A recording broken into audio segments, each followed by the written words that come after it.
الرحمن الرحيم الحمد لله رب العالمين والصلاة والسلام على رسول الله الأمين وعلى آله وأصحابه أجمعين. أما بعد، السلام عليكم ورحمة الله وبركاته. Donc j'espère que tout le monde se porte bien par la grâce d'Allah subhanahu wa ta'ala.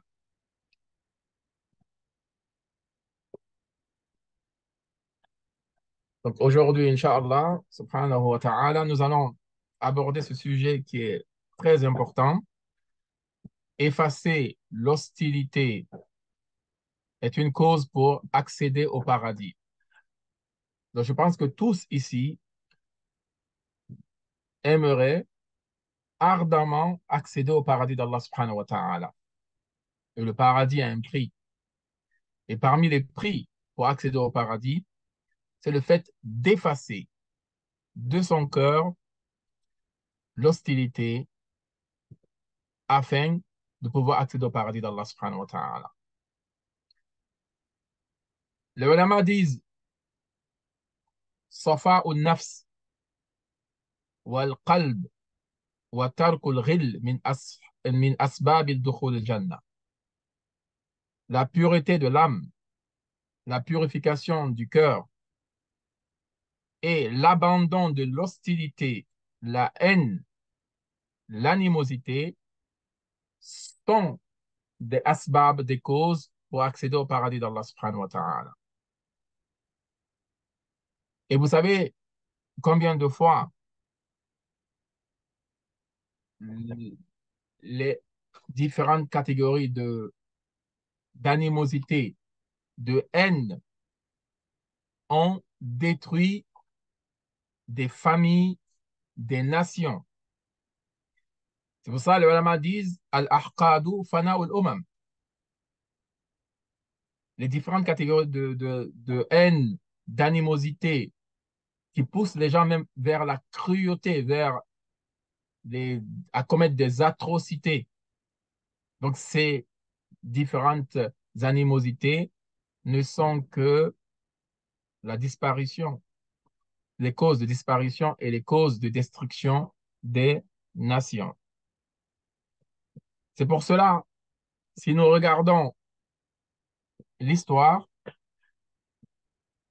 les anciens disent Inna bina ummatin rashida wa iqama mujtama'in fadil wa ijada insanin salih. Le fait de construire une communauté bien guidée, une nation bien éclairée, construire une nation avec beaucoup de vertus, faire que les gens que nous allons former soient des gens vertueux, des gens pieux, qui comprennent les enjeux, qui comprennent euh, l'essence même de la vie humaine sur Terre. Umniyatun ghaliya. Ce sont des aspirations très, euh, très chères, des aspirations très précieuses. Construire cette communauté-là, une communauté vertueuse, une communauté bien guidée, bien éclairée, une communauté qui est loin de toutes ces hostilités, loin de toutes ces animosités, loin de toutes ces catégories de haine. Umniyatun ghaliya. Ce sont des aspirations très précieuses que nous avons. Et les ulama, les penseurs, les muslihoun, les éducateurs, avec les temps, avec les époques, avec les siècles, ont fait un effort pour façonner cette personne vertueuse, cette personne pieuse, cette personne qui est remplie de bonnes intentions. Et tous ces savants, tous ces penseurs, tous ces éducateurs n'ont pas pu le faire. Seulement l'islam, لكن الإسلام استطاع بفعل تعاليمه. L'islam, à travers ses enseignements, a pu former cette personne, a pu engendrer par la grâce d'Allah cette personne-là. Cette personne où les valeurs humaines sont au-delà des valeurs matérielles. Cette personne au cœur limpide, au cœur pur, au cœur rempli de bonnes choses pour l'humanité tout entière.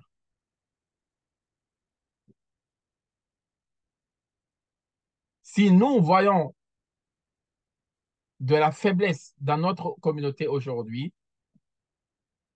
si nous voyons de, des manquements dans notre communauté, notre nation, la nation musulmane, cette faiblesse est liée à nos personnes, mais pas à l'islam. Car l'islam, avec ses enseignements, l'islam, avec les bons comportements qu'il nous a enseignés, l'islam avec ses préceptes, l'islam avec son dogme, l'islam avec ses actes d'adoration, est une religion qui façonne l'être humain de sorte qu'il soit le meilleur de son époque. Le meilleur de son époque. Que les gens aiment vivre à ses côtés. Les gens aiment le côtoyer. Et c'est une parole que nous avons répétée beaucoup de fois ici. La parole de Malik ibn Dinar, rahimahullah, subhanahu wa ta'ala, qui disait Al-mu'minu tal-lu'lu'ati. Le croyant, il est tel une perle, un diamant, une émeraude, comme vous voulez, une perle. Haythuma kanat husnuha ma'aha. Partout vous trouverez cette perle, partout se trouvera cette perle, sa beauté, sa splendeur l'accompagnera. Vous prenez euh, euh, une émeraude ou un diamant, vous le posez là, ici, vous pourrez admirer sa beauté, sa splendeur. Vous la posez à l'extérieur, pareil, vous la posez dans un parc, pareil. Partout où vous la poserez, elle sera avec sa splendeur et sa beauté. Donc, s'il y a une faiblesse au niveau de nous en tant que musulmans, cette faiblesse, c'est nous. Ce manquement, nous sommes les causes. Mais l'islam est parfait. Et l'islam a pour aspiration de former ce genre de personnes, des personnes de qualité, des personnes où les valeurs humaines sont au-delà, beaucoup au-delà des valeurs matérielles. Et la pire des choses qu'on peut vivre dans ce monde, les ulama disent in aswa'a ma yuwajihu al-mujtama'at. Les pires des choses que les êtres humains, de façon générale, font face aujourd'hui, al-ahqad wa dara'in. Ce sont les hostilités, c'est la haine, ce sont les animosités. Allati mala'at biha as-sudur, qui sont remplies dans les poitrines de beaucoup de personnes. Hein? Il y a des personnes dans leur poitrine, dans leur cœur, débordent quoi? Pas l'amour pour l'être humain. Au contraire, la haine, l'hostilité, l'animosité. Hein? Et ça, ce sont les pires des choses dont font face aujourd'hui les êtres humains. Donc, dans leur cœur, ils ont tellement de haine que cette haine-là est comparable à une marmite à ébullition. Une marmite à ébullition. Donc, imaginez-vous, hein, leur cœur. Et cette, ces, ces hostilités et ces animosités ne sont que le fruit de la dureté des cœurs de ces personnes. Plus le cœur il est dur, plus il a de l'hostilité. Comment puis-je vous définir d'abord la haine et l'hostilité? Comment puis-je? Vous savez déjà ce que c'est, mais je vais essayer d'illustrer en des termes simples. Certains savants disent al-hiqd, l'hostilité, la haine, l'animosité. Ghalayanun shaytaniyun. C'est une ébullition diabolique, maléfique. Ghalayanun shaytaniyun. C'est une ébullition. C'est une ébullition diabolique, maléfique. Riyajun iblisiyun. C'est une agitation satanique. Riyajun iblisiyun. C'est une agitation satanique. Yudumiru fi nafsil abdi. Qui s'allume dans le cœur ou dans la poitrine de la personne. Min ajri an yuhaqqiq al-intiqam. Pour qu'il puisse se venger d'une situation, d'une personne ou d'une cause. C'est la vengeance qui anime cette personne-là. Donc, la haine, c'est quoi? L'hostilité, c'est quoi? C'est cette agitation diabolique. C'est cette, comment dirais-je, c'est cette ébullition maléfique qui s'allume dans le cœur de cette personne haineuse, cette personne pleine d'hostilité et qui veut se venger, qui veut réaliser sa vengeance. Et ça fait que ces personnes n'ont même pas de limite, n'ont plus de limite, n'ont plus d'humanité en eux, n'ont plus de pitié en eux, car c'est Shaitan qui les agite. Donc, l'hostilité, si je peux l'illustrer, c'est à peu près dans ces termes-là. Et le Coran nous a interdit cela. Le Coran, quand il parle de l'hostilité, il parle de cela dans un terme négatif. Allah Azza wa Jalla nous dit dans le Coran, وَمِنَ النَّاسِ مَنْ يُعْجِبُكَ قَوْلُهُ فِي الْحَيَاةِ الدُّنْيَا وَيُشْهِدُ اللَّهُ عَلَى مَا فِي قَلْبِهِ وَهُوَ أَلَدُّ الْخِصَامِ. Parmi les gens, il y a certaines personnes. يُعْجِبُكَ قَوْلُهُ فِي الْحَيَاةِ الدُّنْيا. Quand tu entends ces paroles, tu es émerveillé dans ce bas monde. وَيُشْهِدُ اللَّهُ عَلَى مَا فِي قَلْبِهِ. Mais Allah est témoin de ce qu'il a dans son cœur. Qu'est-ce qu'il a dans son cœur? Dans son cœur, il y a de l'animosité, il y a de la haine, il y a cette ébullition diabolique, cette agitation satanique dans son cœur.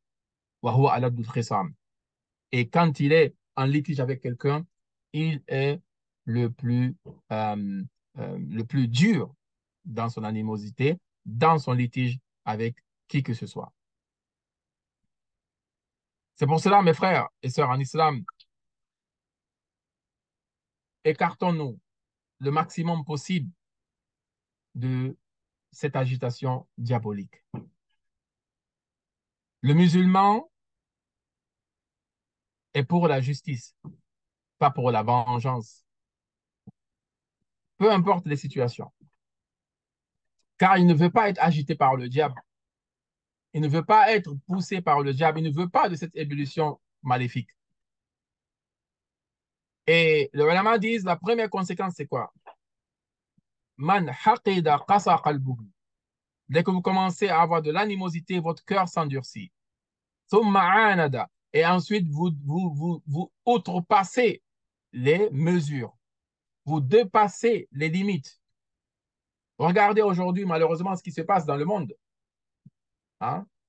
Des bébés qui meurent, des femmes, des enfants, matin, midi et soir. Et les gens sont sur les plateaux de télévision en train de, oh, on veut expliquer l'inexplicable. On veut donner une explication à l'horreur. Mais il faut plus avoir de cœur pour le faire. Comment pouvons-nous expliquer l'horreur? Justifier plutôt l'horreur. Subhanallah. Peu importe la cause. Quand le cœur s'endurcit, la personne, elle outrepasse les mesures. Elle dépasse les limites. Parce qu'elle cherche à se venger. Elle ne cherche pas la justice. C'est la vengeance qui l'anime. À cause de la haine, à cause des hostilités, à cause de l'animosité. Donc, ce cœur-là est un cœur en ruine.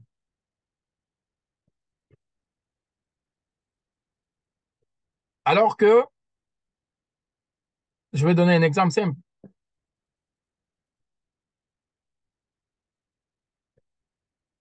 Combien ont été dépensés? Et je parle de ça de façon internationale, dans le monde entier. Les avions de combat, les chars de combat, ou des missiles, ou tout ce que les gens ont aujourd'hui là pour se battre ou pour, euh, comment on appelle, pour utiliser comme armement de leur propre armée, hein, parce que tous les pays du monde ont une armée, vous imaginez combien de milliards et de milliards ont été dépensés dans ces choses-là. Alors que le prix d'une seule missile ou le prix d'un seul char combat ou d'un avion de guerre aurait suffi pour construire des centaines d'écoles à travers le monde, des hôpitaux, des, euh, des centres d'accueil des orphelins, des femmes veuves, soigner beaucoup de malades. Hein. Vous savez, dans les pays les plus pauvres, il y a encore des maladies qui sont en train de faire des ravages, comme le paludisme, comme la tuberculose, comme etc., beaucoup d'autres maladies. Donc, l'être humain aujourd'hui met beaucoup d'argent, hein, et je parle de gens de façon générale, tout le monde confondu, qui dépense des milliards dans des engins qui vont être la cause de la destruction des êtres humains. Parce que quand une bombe explose quelque part ici, ce sont des dégâts, des pertes humaines, des pertes de matériel. Donc, alors que cet argent-là, si les cœurs étaient purs, les cœurs étaient animés de bonnes intentions, aurait servi pour construire l'humanité de demain et non détruire l'humanité. Ça, c'était une parenthèse que je voulais ouvrir pour montrer les conséquences du fait que les cœurs sont remplis aujourd'hui, malheureusement, d'hostilité, de haine. Et c'est pour cela, au contraire, moi, je vous appelle à s'écarter de l'hostilité, s'écarter, effacer complètement l'hostilité de vos cœurs afin d'accéder au paradis. Et pourquoi ce sujet? Il y a un hadith qui est rapporté par l'imam Ahmad dans son Musnad. Donc, je me suis basé sur ce hadith, ce hadith qui est le départ. Un hadith qui est rapporté par l'imam Ahmad dans son Musnad, qui est rapporté aussi par l'imam Al-Nasa'i dans son Sunan al-Kubra, l'imam Al-Bayhaqi dans son Shu'ab al-Iman, l'imam Al-Humaydi dans son Al-Musnad aussi, et l'imam At-Tabarani dans son Makarim al-Akhlaq. Donc, tous ces grands savants de hadith ont rapporté ce hadith-là. Ce hadith est rapporté par Anas ibn Malik radiyallahu anhu, qui dit Kunna julusan inda Rasulillahi sallallahu alayhi wa sallam. Nous étions assis auprès du messager d'Allah sallallahu alayhi wa sallam. فقال النبي صلى الله عليه وسلم dit يتلو عليكم الآن من هذا الفج رجل من أهل الجنة. Nabi sallallahu alayhi wa sallam a dit de ce défilé que vous voyez va arriver un homme qui compte parmi les gens du paradis. Et de cet endroit-là viendra un homme, entrera un homme parmi les hommes du paradis. يتلو عليكم الآن من هذا الفج رجل من أهل الجنة. Nabi sallallahu alayhi wa sallam dit de ce défilé-là, de cet endroit, viendra un homme, rentrera un homme qui fait partie des gens du paradis. قال فطلع رجل من الأنصار تنطف لحيته من وضوئه قد علق نعليه في يده الشمال. Et le narrateur qui est Anas ibn Malik dit, nous avons vu un homme parmi les Ansars, un musulman parmi les Ansars qui est rentré de l'endroit où Nabi sallallahu alayhi wa sallam a indiqué, et de sa barbe il y avait des gouttes de, euh, d'eau des ablutions. Il avait encore des gouttes d'eau des ablutions qui tombaient de sa barbe. Et qui avait ses chaussures dans sa main gauche. Certains savants disent même, quand on se déchausse, on commence déjà par la gauche avant la droite et on prend les chaussures avec la main gauche, pas avec la main droite, parce que les chaussures ne sont pas souvent propres. Donc certains sont basés même sur cette description précise. Parce qu'Anas ibn Malik précise bien, hein, وقد علق نعليه في يده الشمال. Il avait ses mains, ses chaussures dans sa main gauche. Donc il a donné cette précision-là. Fasallama. Ensuite, il a passé le salam. Cet homme a passé le salam. Falamma kana al-ghadu. Le lendemain, قال النبي صلى الله عليه وسلم مثل ذلك. Nabi sallallahu alayhi wa sallam a dit la même chose. C'est-à-dire, de ce défilé, va arriver un homme parmi les hommes du paradis. Anas, toujours le narrateur de hadith, de cette version-là, de ce hadith, il dit فَطَلَعَ ذَلِكَ الرَّجُلُ مِثْلَ الْمَرَّةِ الْأُولَى. Ce même homme est venu comme il était la veille. Il est venu de la même porte, dans la même situation. فَلَمَّا كَانَ يَوْمُ الثَّالِثِ. Et au troisième jour, قال النبي صلى الله عليه وسلم مثل مقالته أيضا. Nabi sallallahu alayhi wa sallam a dit la même chose. Viendra ici, à partir d'ici, arrivera un homme parmi les hommes du paradis.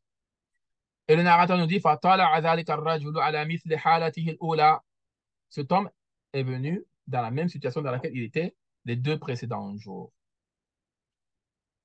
فَلَمَّا قَامَ النَّبِيُّ صلى الله عليه وسلم تَبِعَهُ عبد الله ibn Amr ibn al-As. Et lorsque Nabi sallallahu alayhi wa sallam s'est levé de l'assise, Abdullah ibn Amr ibn al-As a suivi cet homme. 3 jours d'affilée. Nabi sallallahu alayhi wa sallam dit, va entrer, va arriver de ce côté-ci, de ce défilé-ci, un homme parmi les hommes du paradis.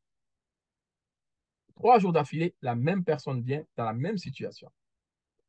Les eaux des ablutions sur son visage, sur sa barbe, qui sont en train de goûter. Hein. Ensuite, les chaussures dans sa main gauche. Il rentre, il passe le salam à tout le monde. Assalamu alaikum. Et subhanallah, les compagnons de Nabi sallallahu alayhi wa sallam, dès qu'ils entendent parler du paradis, et cette entrée de paradis est liée à une bonne action ou à une œuvre particulière ou à une invocation particulière, partout où il y a la vertu, les compagnons veulent savoir. Ils avaient la soif de connaître, la soif de se rapprocher d'Allah, la soif du paradis. Est-ce que vous voyez? Parce que la foi, le vrai iman, la vraie foi, elle crée en soi l'envie, l'envie de faire des bonnes œuvres, l'envie de se rapprocher d'Allah Azza wa Jal. Une foi, elle est vivante. Une vraie foi, elle est vivante. Donc la foi, elle pousse le croyant vers la recherche des bonnes œuvres. Comme une personne qui est affamée, qui veut manger, qui cherche de la bonne nourriture. La foi, elle pousse vers les bonnes œuvres. Elle vous donne faim des bonnes œuvres. Elle vous donne soif des œuvres vertueuses. C'est ça la foi.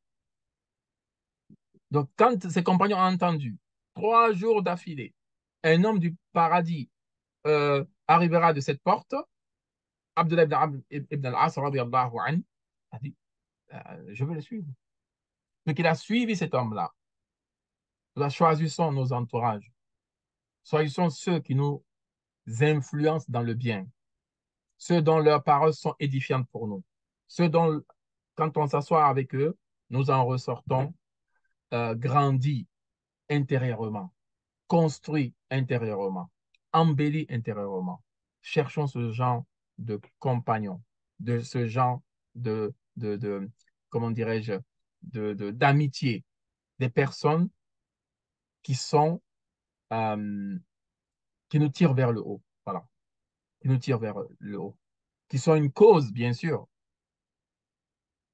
de, de la réforme de notre personne. Car chacun de nous est rempli de défauts. Donc, Abdullah ibn Amr ibn al-As a suivi cet homme parmi les Ansar. Ensuite, euh, quand cet homme, quand il est arrivé, quand il a suivi cet homme jusqu'à là où il habite, hein, Abdullah ibn Amr lui a donné une histoire. Il a dit Inni la hattu abi fa'aqsamtu alla adkhula alayhi thalathan. Il dit Je me suis querellé avec mon père et j'ai juré de ne pas le voir pendant 3 jours. Bon, vous m'excusez, il y a des bruits de pétards et tout. C'est, voilà, la fête des hindous ici qu'on appelle la fête de Diwali. Donc, ils font le feu d'artifice depuis, voilà, cet après-midi. Bon, voilà, c'est dommage. En tout cas, si vous avez ce son qui vous dérange, c'est indépendamment de ma volonté. Donc, c'est un jour de fête pour eux, donc ils expriment leur joie avec ceci. Bref, donc Abdullah ibn Amr ibn al-As radiallahu anhu a dit à ce compagnon qui s'est querellé avec son père, qu'il ne pouvait pas rentrer chez lui à la maison. Si vous n'entendez pas, tant mieux, alhamdulillah. Si vous n'entendez pas, tant mieux. Bref. Et donc, il a voulu rester, observer ce compagnon afin de voir, mais qu'est-ce qu'il fait de particulier?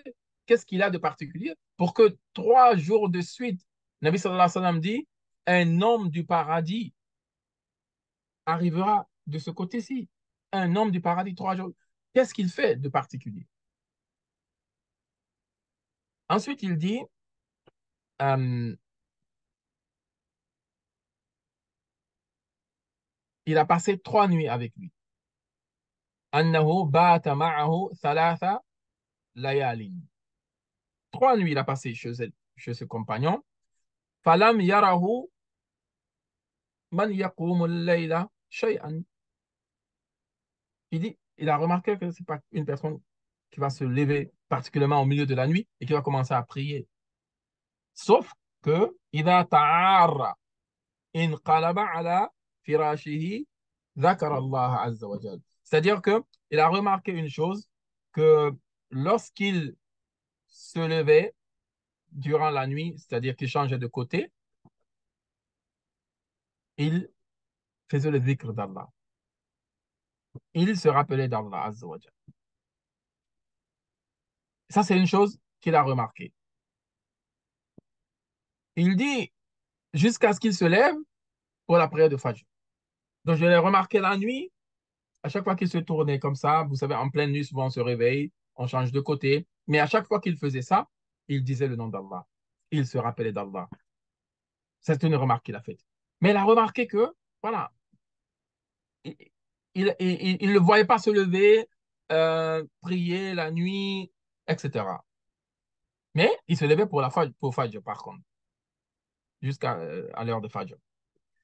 Ensuite, Abdullah ibn Amr ibn al-As a dit, euh, aussi ce que j'ai remarqué, Lam asma'ahu yaqulu illa khayran. Je ne l'ai jamais entendu dire une chose si ce n'est pas une chose qui est bien. Tout ce qu'il dit, c'est ce qui est bien. Alors que nous, aujourd'hui, avec, comme je vous ai dit, les réseaux sociaux, avec tout ça, beaucoup de mensonges, de calomnies. Voilà, les gens, ils vérifient souvent pas les informations. Paf, voilà, ça tourne dans les groupes WhatsApp, ça tourne dans les réseaux sociaux et tout ça. Et ça, c'est très grave. Parce qu'une fois que le mal il est fait, comment vous allez comment corriger cela? Vous ne savez même pas combien de personnes ont lu votre message et est-ce que vous connaissez ces personnes ou pas, etc., etc. Donc, il faut faire beaucoup attention et ne propager que le bien et ne dire que du bien. Ça, c'est très important. Donc, il disait, Lam asma'ahu yaqul illa khayran. Je ne l'ai pas entendu dire sauf le bien. Parler que du bien. Ensuite, il dit, Falamma madati thalathu wa kittu an ahtaqira amalahu. Lorsque les 3 jours sont passés chez lui, et j'ai failli minimiser ses œuvres. J'ai entendu que c'est un homme du paradis, de la bouche de Nabi sallallahu alayhi wa sallam. Parmi les êtres humains, il n'y a pas plus véridique que le prophète Mohammed sallallahu alayhi wa sallam. Donc il dit, j'ai entendu le prophète 3 jours d'affilée dire, un homme du paradis arrivera là. Et cet homme, je l'ai suivi chez lui. Il m'a hébergé pendant 3 jours, 3 nuits. Je l'ai observé, voir qu'est-ce qu'il fait de particulier pour qu'il soit déjà admis au paradis. Il dit, j'ai failli même minimiser ses œuvres, car j'ai vu qu'il ne se réveillait pas particulièrement la nuit pour faire les prières de nuit. J'ai vu, bon, très bien qu'à chaque fois qu'il se levait la nuit et qu'il changeait de côté, il faisait le dhikr d'Allah. J'ai remarqué aussi qu'il ne parlait que du bien. Mais pour moi, c'est ce que tout le monde fait. En tout cas, tous les compagnons, tous les gens vertueux. Donc, il a dit, j'ai failli minimiser ses œuvres. Ensuite, je lui ai dit, Ya Abdallah, ô serviteur d'Allah,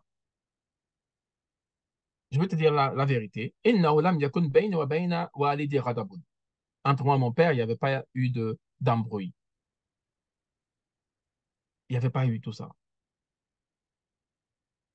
Euh, Seulement, j'ai entendu le prophète sallallahu alayhi wa sallam dire thalatha marrat, 3 fois de suite, en 3 jours consécutifs, un homme du paradis arrivera de ce côté de ce défilé. Et c'était toi qui venais à chaque fois. Donc, j'ai voulu savoir et j'ai voulu t'observer pour savoir quelles étaient les œuvres que tu faisais de particulier. Fa'aqtadiya bika, afin que je te prenne en exemple, que je suive ton modèle. Et c'est ça la soif de vouloir le paradis. C'est que le compagnon voulait voir l'autre compagnon, qu'est-ce qu'il faisait la nuit, comment il œuvrait, qu'est-ce qu'il faisait la journée, qu'est-ce qu'il faisait de particulier, de sorte que Nabi sallallahu alayhi wa sallam dit, lui, c'est un homme du paradis, afin que je prenne exemple aussi sur lui. Nous, aujourd'hui, on se jalouse sur des choses matérielles. Aujourd'hui, on fait des compétitions. Hein. Lui, il a tel, je vais acheter plus que lui.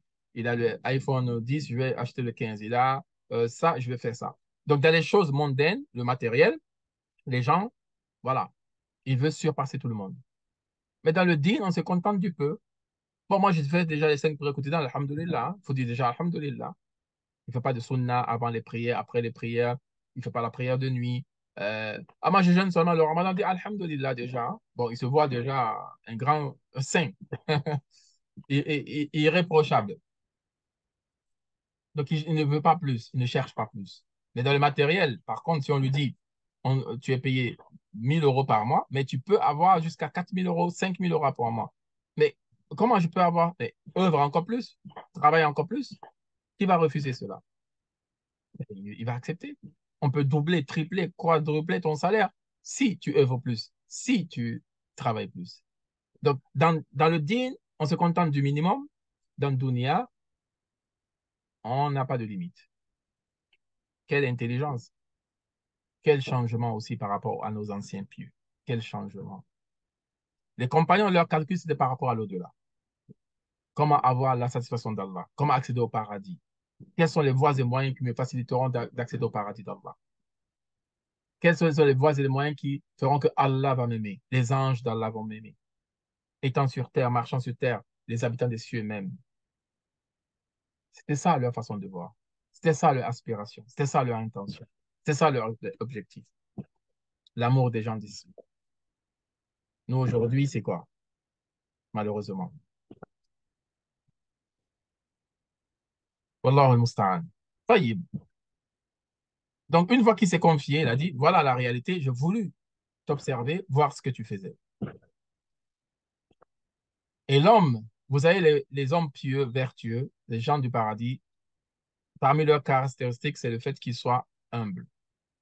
Donc, il lui a dit, Ma huwa illa ma ra'ayta. Rien d'autre sauf ce que tu as vu. Il a dit, bon, je fais rien d'autre de particulier que sauf ce que tu as vu durant les 3 jours. Et Abdullah ibn Amr ibn As dit, Fansaraftu anhu. Je quittais alors. Falamma wallaytu da'ani. Et lorsque j'ai pris mon chemin pour partir, il m'a appelé. Parce qu'il a compris que l'autre était sincère, il voulait vraiment savoir. Il dit, Ma huwa illa ma ra'ayta, ghayra anni la ahmilu fi nafsi ala ahadin min al-muslimina ghishan. Il dit, euh, c'est Abdullah ibn Amr ibn al-As. Voilà, c'est deux ibn. Abdullah ibn Amr ibn al-As. Hein, voilà. Donc, il disait, rien d'autre que ce que tu vois, sauf que Et ça, c'est le point important ici. Sauf que je ne garde de ressentiment contre aucun musulman. Je ne garde de ressentiment contre aucun musulman et je ne leur envie en aucun cas. Wala ahsuduhu ala ma a'tahu Allahu iyyahu. Je ne l'envie pas, je ne le jalouse pas pour aucun des dons qu'Allah lui a accordés. Donc, il a parlé de quoi? Combien de choses? Deux choses. Pas de ressentiment. Le ressentiment ici, c'est l'animosité, l'hostilité, etc. Et deuxième qualité, il a dit, la ahsuduhu. Je ne jalouse personne. Je ne jalouse pas.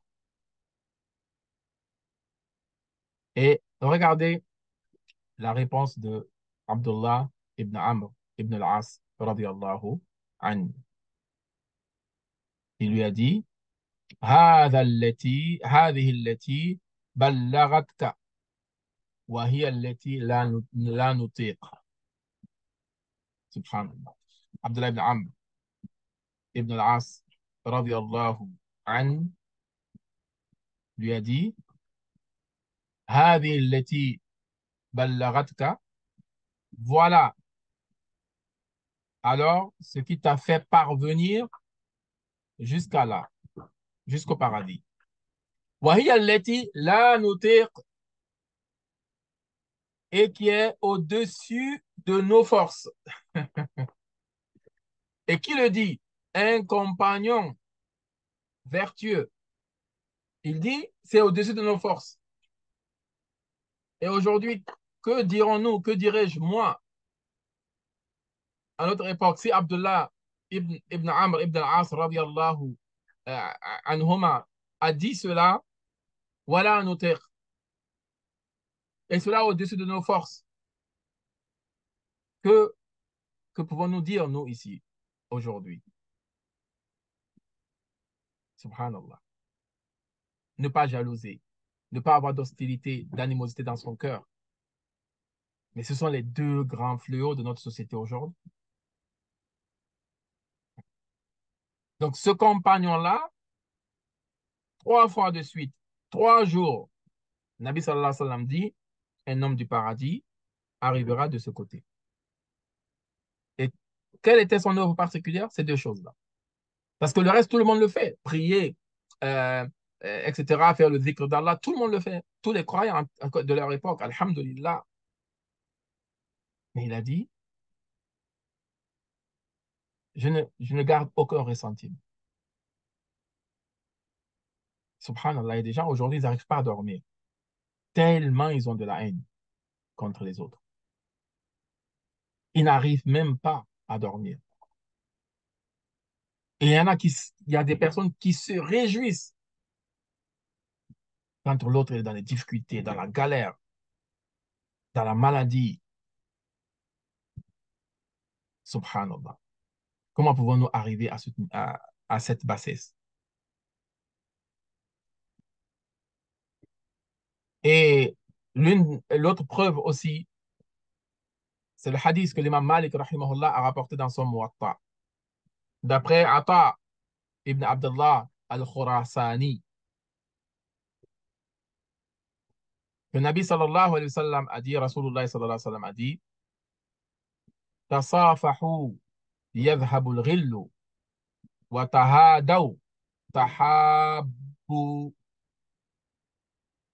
wa yadhhabu shahna. Nabi sallallahu alayhi wa sallam dit, serrez-vous les mains, car cela efface l'hostilité. Tasafahu. Hadith est dans le Muwatta d'Imam Malik, rahimahullah. Tasafahu. Serrez-vous les mains, yadhhabu al-ghil. Cela effacera l'hostilité. Certains dans la même famille, des frères, des sœurs, qui ne se parlent pas des années, qui se tournent le dos des années pour une histoire de telle ou telle chose. Tasafahu. Ensuite, Nabi sallallahu alayhi wa sallam dit, tahadaw, tahabu.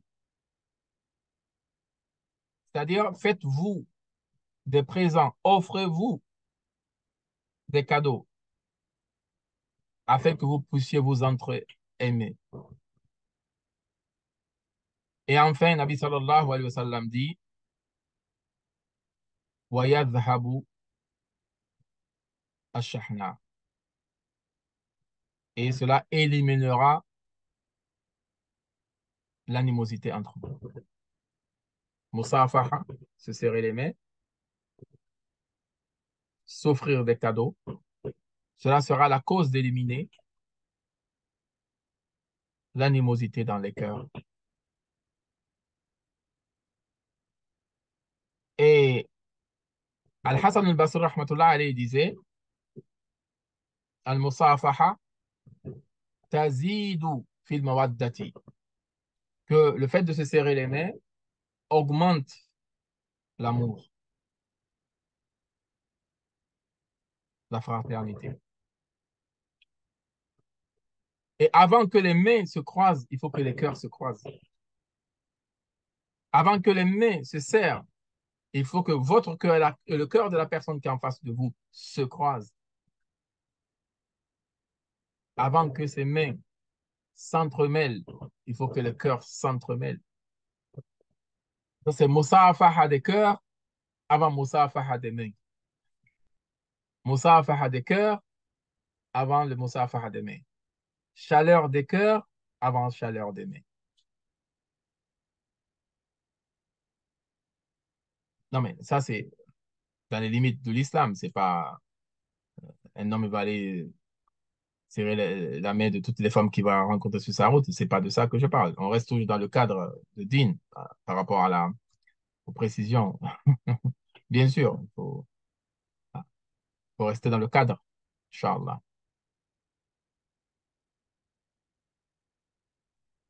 Et ça, c'est le hadith de Nabi sallallahu alayhi wa sallam.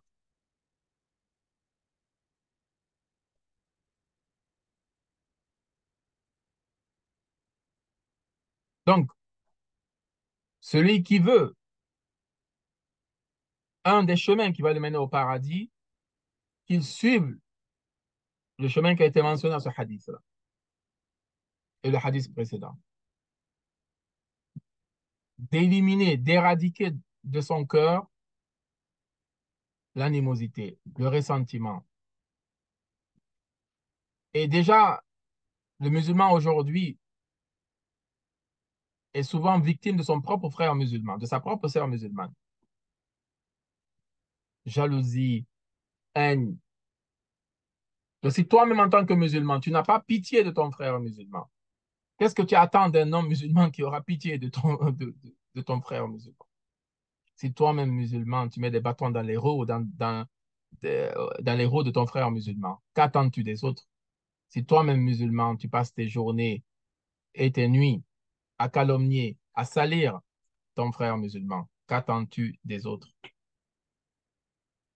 Si toi-même, en tant que musulman, tu n'aimes pas le bien pour ton frère musulman, tu te réjouis quand il perd, tu te réjouis quand il est éprouvé, tu te réjouis quand le malheur s'abat sur lui, qu'attends-tu des autres?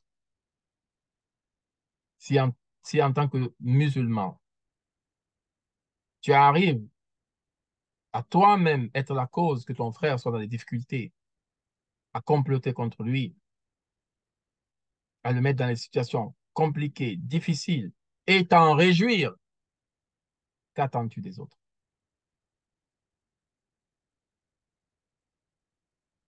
Et quand on est victime de haine, victime d'atrocités, victime de, de méchanceté,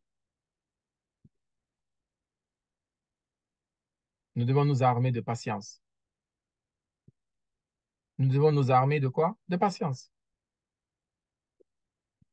La réponse à l'atrocité doit être la patience. Et invoquer Allah, se rapprocher encore plus d'Allah subhanahu wa ta'ala. Et rester ferme dans sa religion. Lisez l'histoire des prophètes, lisez l'histoire des compagnons, lisez l'histoire des gens vertueux et pieux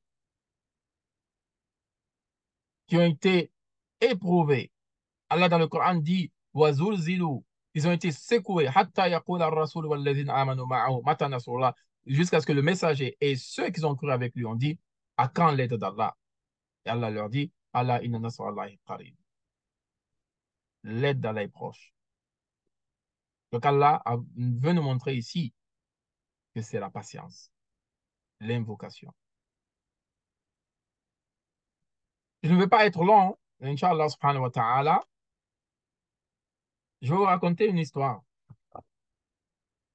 que l'imam al-Zahabi rahimahullah a raconté pour vous montrer combien de fois l'être humain peut être méchant, l'être humain peut être horrible quand il est rempli de haine, quand il est rempli d'animosité, quand il est rempli de méchanceté. L'imam al-Zahabi rahimahullah a un livre, un genre d'encyclopédie des biographies des gens du passé, des savants, des compagnons, etc. Euh, il a beaucoup d'encyclopédies, mais l'un d'eux, duquel je vais vous raconter l'histoire, c'est Siyar A'lam al-Nubala. Siyar A'lam al-Nubala. Donc, il fait siècle par siècle, génération par génération, il raconte leur biographie. Donc, il a raconté l'histoire de l'imam, le grand imam de l'école malikite qu'on appelle Ibn Nabulsi. Ibn Nabulsi, rahimahullah. On l'a appelé Al-Imam al-Qudwatu shahid, l'imam, l'exemple, le martyr.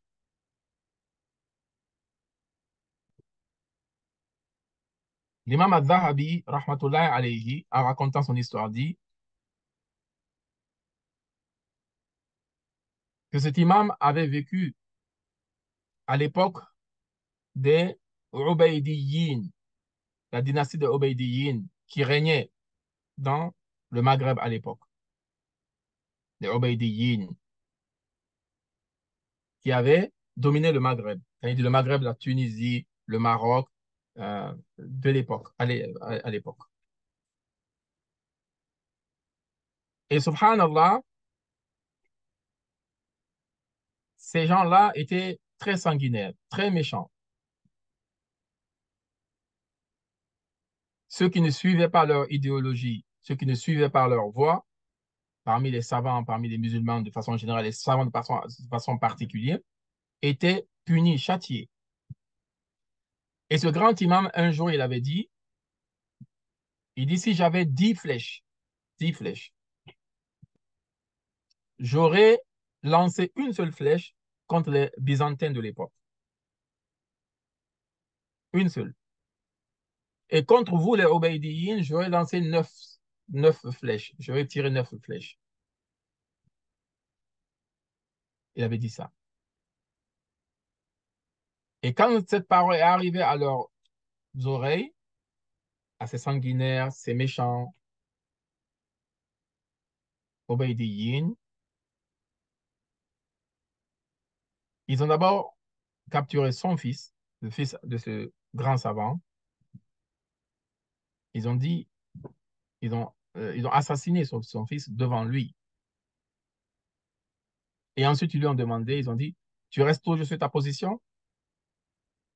Que si tu avais 10 flèches, tu aurais tiré un seul vers les Byzantins et 9 vers nous. Et cet homme a dit, je change ma parole. Ah, ils ont dit, ah, ils se sont dit, Mashallah. Bon, ils n'ont pas dit Mashallah, c'est moi qui ai ajouté le Mashallah. Mais ils se sont dit, il a changé, ben on a pu le faire plier à cause de l'assassinat de son fils. Il a dit maintenant, ce que je peux vous dire, si j'avais 10 flèches, je ne tirerai aucune flèche vers les Byzantins, je tirerai les 10 vers vous. Parce que comment il a changé la parole. Et là, subhanallah, ils l'ont emprisonné et ils ont appelé un homme à leur époque qu'on appelle As-Sallah. Cet homme-là, C'est un écorcheur. Écoutez bien, un écorcheur. Vous savez, c'est quoi écorcher? Écorcher la personne vivante. On appelle as-sallah.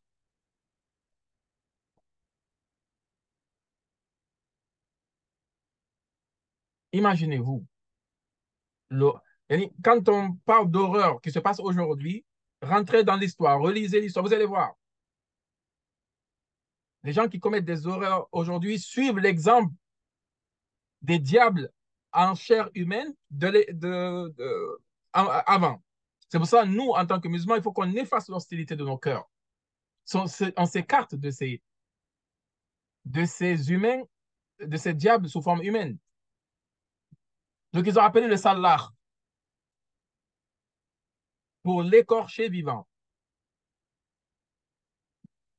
Imam al-Zahabi, ce n'est pas moi qui raconte cette histoire. Hein. Si vous avez ici Alam al-Nubala, allez lire, vous allez voir. C'est une histoire authentique que l'imam al-Zahabi a racontée. Ils ont appelé un écorcheur qui l'écorche vivant.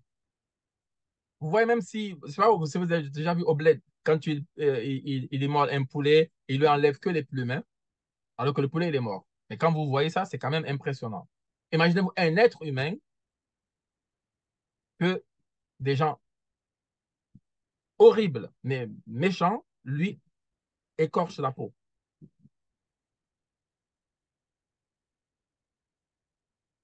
Et l'écorcheur a commencé par la tête. Il lui enlève la peau comme ça. Et qu'est-ce que l'imam il fait? Il fait le zikr d'Allah et il lit le Coran. Il fait le zikr d'Allah. Et même nous, on est en train de prier aujourd'hui. Il y a des mouches ou des moustiques qui tournent autour. On commence à sauter dans tous les sens. Sauf qui peut. Mouche, moustique.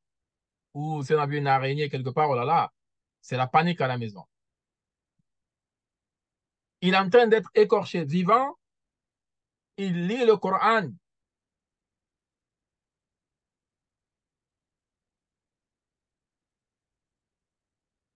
Et l'écorcheur là le regarde. L'écorcheur même pleure en le regardant. Il se dit, mais comment un être humain peut supporter cela? Et il pleure parce que c'est sur l'ordre des Obaïdiyin, c'est eux qui avaient le pouvoir. Donc l'écorcheur, il n'avait pas le choix que, entre parenthèses, que d'obéir. Donc l'écorcheur le regarde. Il dit, mais c'est qui cet homme-là? Je suis en train de l'écorcher, vivant. Il est en train de lire la parole d'Allah, il est en train de faire le zikr d'Allah. Et tellement l'écorcheur a eu pitié de lui qu'il a pris un couteau et il l'a planté dans son cœur.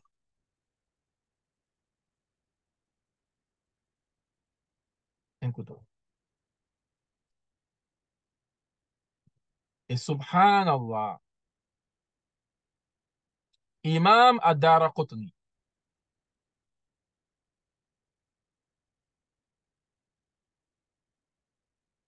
Imam Ad-Daraqutni, quand il a écrivé cette histoire, c'est un grand imam de hadith, hein, il n'arrivait plus à continuer. Sa main, il n'arrivait plus à continuer l'écriture de l'histoire de l'imam Ibn al-Nabulsi, rahimahullah. Imam Ad-Darqutni, il écrit l'histoire, il pleure et sa plume n'arrive pas à avancer. Il dit parce que Ibn al-Nabulsi, en train d'être écorché vivant, le dernier verset qu'il a lu pour que l'écorcheur entende, il a dit كان ذلك في الكتاب مسطورا. Ce que tu me fais subir là, c'était déjà écrit dans le livre d'Allah Azza wa Jalla. كان ذلك في الكتاب مسطورا. C'est mon destin. C'est mon maktoub à moi. Et il n'en veut même pas à l'écorcheur. Il dit, et en lisant un verset coranique, كَانَ ذَلِكَ فِي الْكِتَابِ مَسْتُورًا. Tout ça était inscrit dans un livre auprès d'Allah. Nous, aujourd'hui, une maladie nous atteint, un malheur nous atteint, c'est la fin du monde. On commence à crier sur tous les toits, on commence à insulter tout le monde, billah, à accuser tout le monde. On devient amer, désagréable pour une épreuve qui nous a touchés.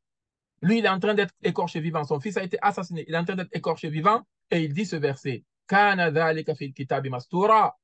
C'était déjà écrit dans un livre. J'accepte le destin qu'Allah m'a accordé.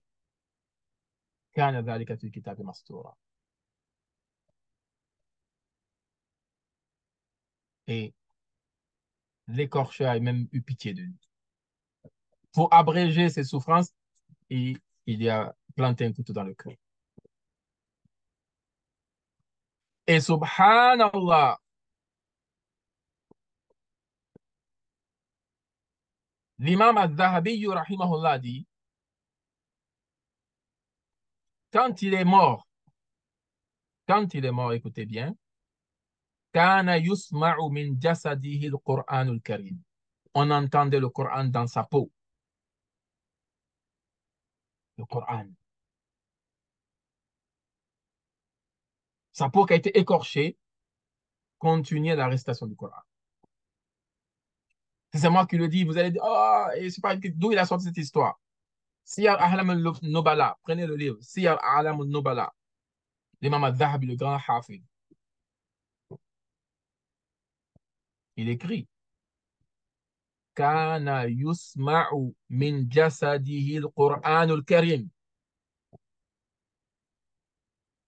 Nous, si nos peaux devaient réciter quelque chose, je pense que c'est la chanson de telle ou telle personne, ou je sais pas, de le Coran, on entendait dans sa peau. Face à l'atrocité, face à l'animosité, il est resté, il est resté ferme,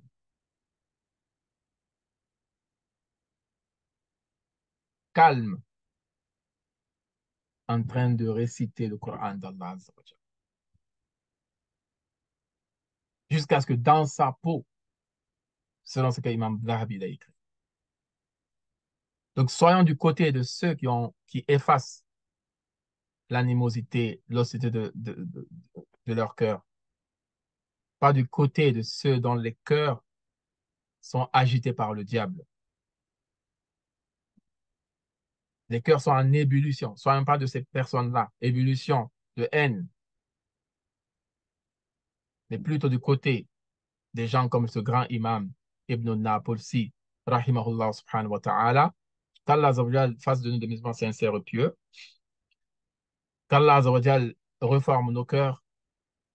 Qu'Allah purifie nos cœurs. Qu'Allah purifie nos cœurs. Qu'Allah Azza wa Jal purifie nos cœurs. سبحانك اللهم بحمدك أشهد أن لا إله إلا أنت أستغفرك وأتوب إليك والسلام عليكم ورحمة الله وبركاته